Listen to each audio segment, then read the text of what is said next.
when I was 20 years old and my brother was 15. Our parents were out of town.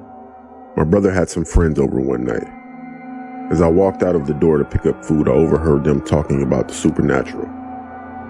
What I didn't know was one of them had brought over a spirit board. While I was gone, they decided to call on the spirit. After a few times of asking for a spirit to appear to them, they got their wish. The lights in the house went out.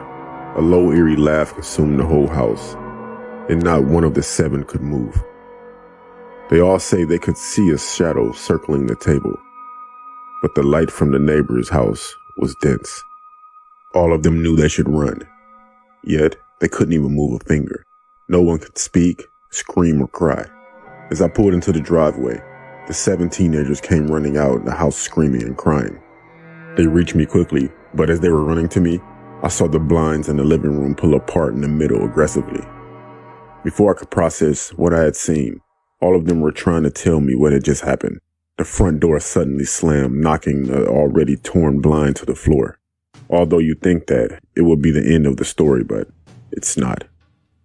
Someone still had to go back in the house, or at least lock the door. The 17s weren't an option, and I was the only adult in sight. I had my brother go with me since this is partly his fault.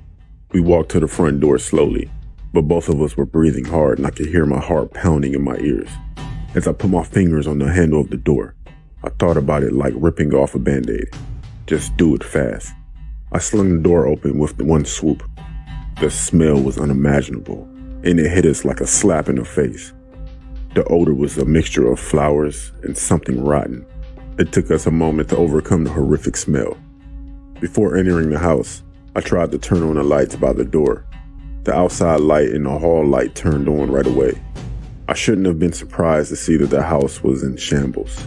If I hadn't seen the blind rip open, or see the door slam on its own, I would have thought my brother had entertained a wild party.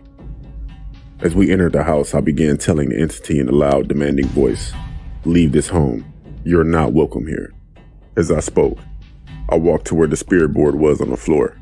When I picked up the board, I said, "This conversation has ended. Goodbye."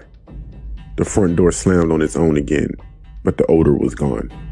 We cleaned up, and honestly, we never told my parents.